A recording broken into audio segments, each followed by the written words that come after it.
রাত के 2 बजे ट्रेन। কাহিনী সব্যসাচী মণ্ডল। नील ट्रेन में बैठकर खिड़की के पास जाकर बैठ गया।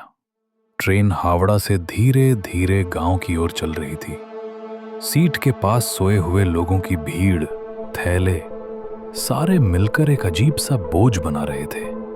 नील भी थका हुआ था, इसलिए उसने सिर टिकाकर आंखें बंद कर ली। कहां कब वो सो गया उसे पता ही नहीं चला। अचानक किसी लड़की की आवाज कान में पड़ी। नील उतरेगा नहीं? वो चौंक गया।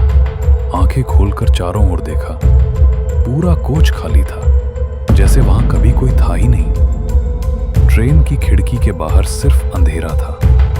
कहीं दूर बिजली चमक रही थी। कौन? नील की आवाज कांप रही थी।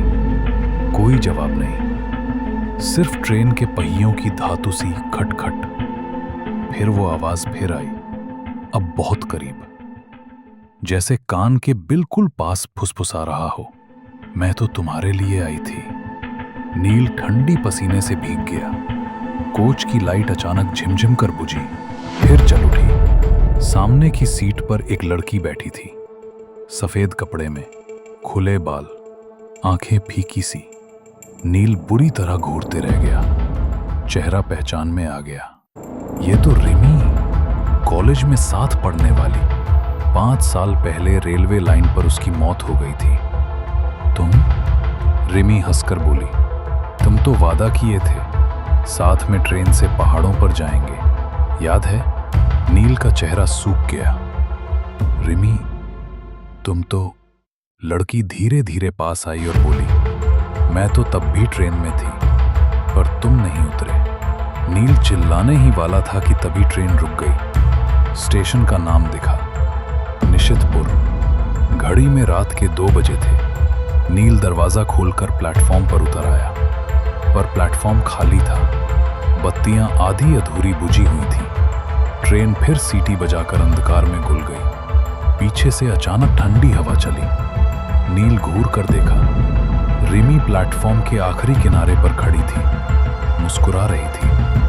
अब तुम आ गए, मैं इंतजार कर रही थी। और फिर सारी लाइटें बुझ गईं। नील का होश खुला तो उसने पाया कि वो एक अजनबी कमरे में पड़ा है। चारों ओर पुराने फर्नीचर, भारी लकड़ी की खिड़कियां, दीवारों पर तिलमिलाती तेल की लौएं, हवा में सड़े चंदन और अगरबत्ती की गंध थी। वो उठकर बैठा ही था कि कांप उठा। बिस्तर एक राजसी पुराना खाट जैसा था, किसी पुराने जमाने का। उसके बगल में एक लड़की खड़ी थी, हाथ में पंखा लिए धीरे धीरे हवा कर रही थी। लड़की ने सफेद साड़ी पहनी थी, चेहरे पर नरमी भरी मुस्कान थी। तुम ठीक हो ना? प्लेटफॉर्म पर बेहोश हो गए थे, लड़की ने नर्म आवाज में कहा। नील हैरानी से चारों ओर देखने लगा। मैं कहां हूं? ये जगह कौन सी है? लड़की खिड़की की ओर इशारा कर बोली, निशितपुर राजबाड़ी। नील के भीतर अचानक सिहरन दौड़ गई। निशितपुर तो स्टेशन का नाम था, लेकिन राजबाड़ी, क्या वो अब भी मौजूद थी? तुम कौन हो? लड़की पंखा रोककर धीरे धीरे बोली, मैं रिमी हूं। नील की छाती में एक ठंडी सनसनी दौड़ गई। नहीं, रिमी तो? लड़की पास आकर फुसफुसाई, मैं अभी भी हर रात ट्रेन के लिए इंतजार करती हूं। हर रात 2 बजे। हवा के झोंके से दिया बुझ गया। कमरा अंधेरा हो गया और उसी क्षण नील ने ट्रेन की सीटी सुनी, जैसे वो नीली ट्रेन राजबाड़ी के भीतर से ही गुजर रही हो। वो दरवाजे की ओर भागा, पर दरवाजा नहीं खुला। अचानक आईने में अपनी परछाई देखकर वो सन्न रह गया।